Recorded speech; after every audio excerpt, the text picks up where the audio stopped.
So today guys, I have an absolute special treat to show you all. Now I don't get this Starlet often, I don't tell many people about it, but it's my absolute pride and joy.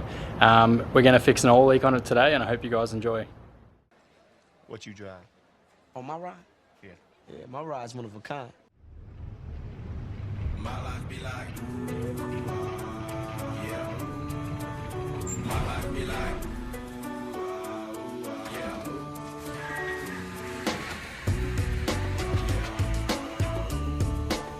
My life be like, yeah. My daily driver has a wild oil leak. Now I've already had the sump off and resealed the sump, but it's still absolutely pissing out. And literally I've got to put probably a litre of oil in there a week, and it's finally doing my head in. I'm going to show you guys how to fix it up today. So as you can see under there, we've got oil all over the body and it just drips off the sway bar there and running underneath the car. Basically what's going on is there's an O-ring that's behind the oil pump and we need to pull that off to replace it. We need to pull the sump off to access that. We pull the timing belt and everything off.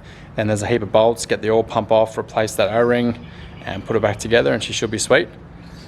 We've also got this steel weld on that we're going to be putting on the sump. I'm not going to tell you exactly what we're doing with that just yet, but I'm sure you got a fair idea, and we've got a cap so we can blank that off. So we've got some cool plans coming ahead with this car. So basically you just want to turn the engine over till you have that mark there on the crank lined up with the 0 mark. It's going to be hard to see on my camera because there's so much oil and crap there. You know when you've got it right because if you look through the 4E marks you can see the stamped dot on the aluminium on the other side. So we're ready to pull the timing belt off. Now we are going to be replacing the timing belt, all the seals, tensioners, pulleys, the whole lot. And I'm sure you've been wondering what would actually happen if we tried to start it while the cam gear was off. So let's see.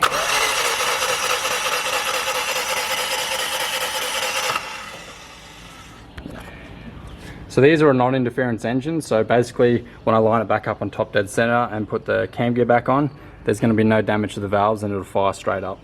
I'm just taking the wheel off and you can already see how much oil and crap's already inside the rim. And if we take a look in here, we've got oil all over the brakes.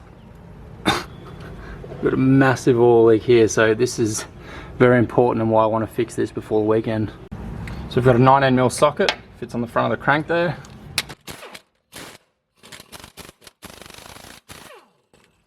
Comes out pretty easy.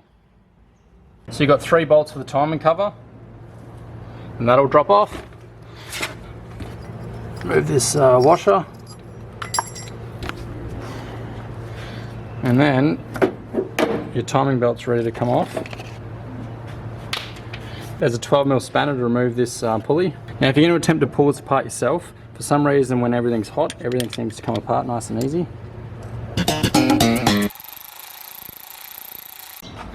They've given her a massive degrease, just so it's nice and clean when we're putting everything back together.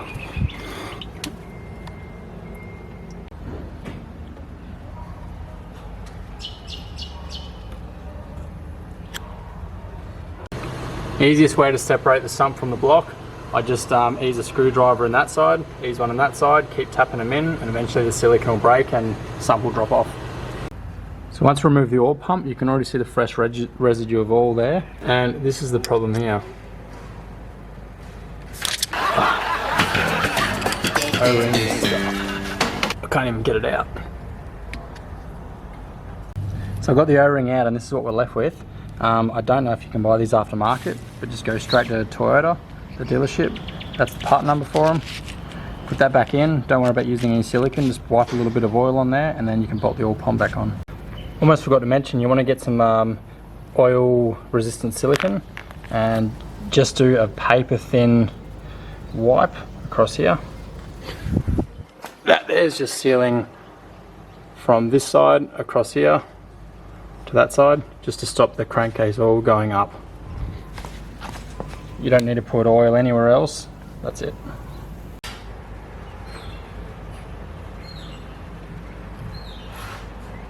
So I forgot to mention the timing belt kit comes with cam and crank seals, and it also comes with this little seal for the oil pump. Now I've already had this apart and I had already replaced that, but it was still leaking, and that's how I know that it was the O-ring behind the oil pump. So make sure you replace that as well. So we've cleaned the sump, now it's time to drill a hole. I've already marked that before we took it off the car. You've got the air conditioning compressor here, and the exhaust sort of runs around here. So this is right in the middle, which will give us plenty of space. So we get the drill now and drill a hole in there, and we can weld the fitting on and put the sump back on. Cool, fitting's all welded on. Now I'm about to glue this sump on, and I thought I'd just show you a quick tip. Around the edges here, you want that to be no thicker than 1mm. So actually when you bolt the sump on, you don't have silicone pouring at the sides. And these end ones here, you want those to be about 3mm. Also under the car, just put a little bit of silicone on there. Same with the back, and then you're good to go. Pretty much we're not ready to use the oil drain just yet. So I've got this blank off here that we can screw on there and take it off later. Probably wondering why we bothered to put an oil drain on it when there's no turbo, but believe me, this is going to be the most ridiculous thing you've ever seen. Alrighty, we've got fresh oil in there, we're ready to start her up.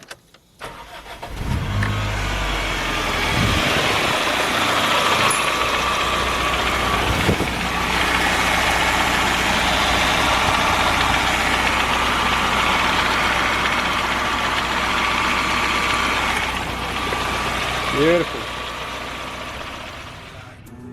Slamming, huh? Fuck is that car? At least let me drive.